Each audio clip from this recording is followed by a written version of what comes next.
Since wala pang mga machine noon, napaka-importante talaga ng granite stone kasi yung granite napakasulit na bato para pang dikdik or pang pandurok ng isang matigas na bagay. So number one, okay, itong batong ito, this is wood, okay, isang granite stone ito, and then nakapatong ito sa isang malapad na may shape din na bato, which is naroon sa baba. Okay, ngayon yung bilog na bato na nakapatong, hindi ko alam kung saan na napunta. Wala na dito. Ngayon, anong ginagawa mga kapatid? Yung area na yon, yung batong iyon, itong sa baba, inilalagay lahat ng bunga ng olives dito. So ngayon naman, yung batong nakapatong dyan, may butas sa gitna, may kahoy.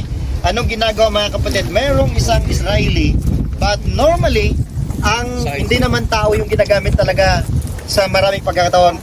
Itinatali nila dito yung donkey. Okay. Tapos, yung okay. Tapos, habang nakatali yung donkey dito, mayroong mga dayami sa baba. Nguyain niya. Oo. Try ninyo kung niya. So, yung donkey, ikot ng ikot dito. Akala niya, ang layo na nang nilalakad niya kung saan-saan. Ikot-ikot lang pala siya. So, that's the best way para maiikot itong malaking bato na ito upang madurog yung mga olive fruits dito. So yan yung sinasabi sa Bible na thou shalt not muzzle the ox while it is working or trading. Isang tao na nagtatrabaho dapat hindi mo pinapabayan o hindi mo ginugutom. Kasi paano makakapagtrabaho ng maayos kung wala siyang nakakain, walang energy. So ngayon, pagkatapos na madurog yung mga olive fruits, kukolektahin na yan. Ito yung number 2, parang basket ito. Kasama yung buto niya.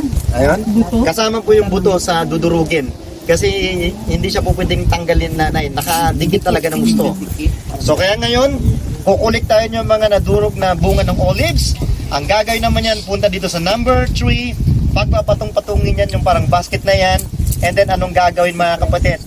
I-squeeze na yan hanggang sa lumabas yung mga oil ng olive. Virgin olive oil ang tawag doon. Or natural or organic olive oil.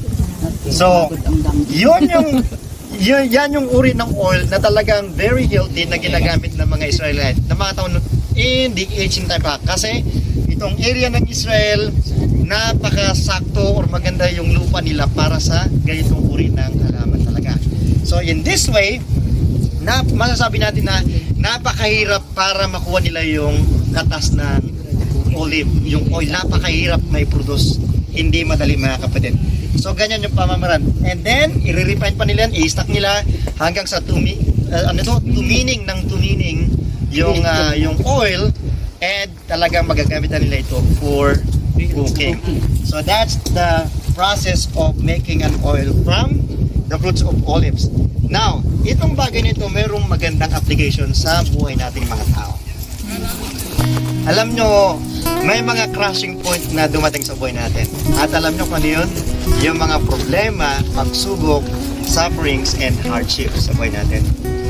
So kaya ngayon, kapag nga yung mga pagsubok na dumating sa buhay ninyo, mga problema, kahirapan, tanggapin lang ninyo. Kasi the more na napipiga kayo o dumadaan kayo sa suffering, doon lang din lalabas yung binuilt in ng Diyos na magandang character, abilities, skills, knowledge, and wisdom sa buhay ninyo. So, sige lang, may squeeze lang kayo kasi all the more na natuturo kayo, all the more you will become a better person. Madidevelop ang bagong character sa inyo. Now, may olive press tayo dito. Itagdag ko na, kasi almost related yung dalawang bagay nito. Pero dito yung tinatawag na wine press. Yung wine press naman para sa mga ubas. Para lumabas yung katas ng ubas na nagiging wine. Ang ginagawa ng tao, hindi naman dinudurog ng bato. Inaapak-apakan nila ng walang sandalyas o walang sapatos. Yung barefoot ka lang talaga. Para Masarap. Para hindi madurog yung buto ng grapes na nagkukos ng pait doon sa katas ng grapes.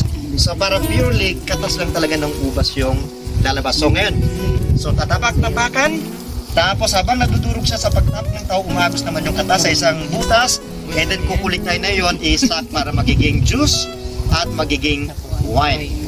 Ngayon mga kapatid, anong kagandahan nun sa buhay nating mga tao? Minsan may mga tao talagang hahamakin ka. Tatapak-tapakan ka lang. Di ba? That's so good. I mean, if you're going to learn the biblical culture, the biblical text, lahat ito mayroong kinalaman sa buhay natin, spiritual life natin. So talagang minsan may mga taong walang magandang ginawa kundi ibuli ka, hamakin ka, i-down ka, laitin yung pagkatao mo. Pero sabihin mo sa kanya, sige, tapakan mo lang ako. Lalabas yung best na katas sa buhay ko. Dating, grapes, pagkatapos niyan, juice na ako or best wine na ako. Diba? Kaya mamaya makakatikim kayo ng wine doon namin. So yan yung mga magandang learnings na meron dito sa Israel na wala sa Pilipinas. Okay, so okay na ba? Yeah. Now, picturean nyo muna para meron kayong